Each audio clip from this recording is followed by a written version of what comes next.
പോകുന്ന സമയത്തിൻ്റെ നഷ്ടം എന്ന് പറയുന്നത് വരും തലമുറ അനുഭവിക്കാൻ ബാധ്യതപ്പെട്ടിരിക്കുന്നു എന്നുള്ളതാണ്. നമ്മുടെ കുട്ടികളൊക്കെ വളരെ സുഖകരമായിട്ട് സ്കൂളിൽ പോയിക്കൊണ്ടിരിക്കുകയാണ്, എല്ലാവരും നല്ല സുഖകരമായി വീടുകളിൽ താമസിച്ചുകൊണ്ടിരിക്കുകയാണ്, എല്ലാവർക്കും കൃത്യമായ ശമ്പളം കിട്ടുന്നുണ്ട്, എല്ലാവർക്കും കൃത്യമായി ജോലിക്ക് പോകാൻ കഴിയുന്നുണ്ട്. പക്ഷേ ആയിരക്കണക്കിന് മനുഷ്യർ, നമ്മളെല്ലാവരും എന്താ പറയുക, ഹൃദയം ഇടുപ്പോടുകൂടി പറഞ്ഞല്ലോ, ഒറ്റക്കെട്ടായി നിന്ന് വയനാടിനെ അങ്ങ് സഹായിച്ച് കളയും. ആദ്യ ദിവസങ്ങളിലൊക്കെ കണ്ണീർ പുഴ ഒഴുകുകയായിരുന്നു വയനാട്ടിൽ, ഈ ചൂരൽമലയിലും മുണ്ടക്കയിലുമൊക്കെ.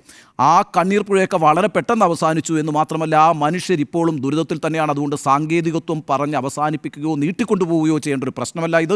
ഇതൊരു കൂട്ടുത്തരവാദിത്വത്തിൻ്റെ പ്രശ്നമാണ്. ഇക്കാര്യത്തിൽ കേന്ദ്ര സർക്കാരിനും ഉത്തരവാദിത്വമുണ്ട്, ഇക്കാര്യത്തിൽ സംസ്ഥാന സർക്കാരിനും ഉത്തരവാദിത്വമുണ്ട്. അതുകൊണ്ട് നാളെ കോടതിയിൽ വരുമ്പോൾ ഈ പ്രശ്നങ്ങൾക്കൊരു വ്യക്തത വരും എന്ന് ഞാൻ വിചാരിക്കുന്നു. പക്ഷേ ആ വ്യക്തതയിൽ മാത്രം കാര്യങ്ങൾ അവസാനിക്കരുത്. വളരെ പെട്ടെന്ന് ആക്ട് ചെയ്യേണ്ട ഒരു അവസ്ഥയിലാണ് സാഹചര്യങ്ങളുള്ളത്.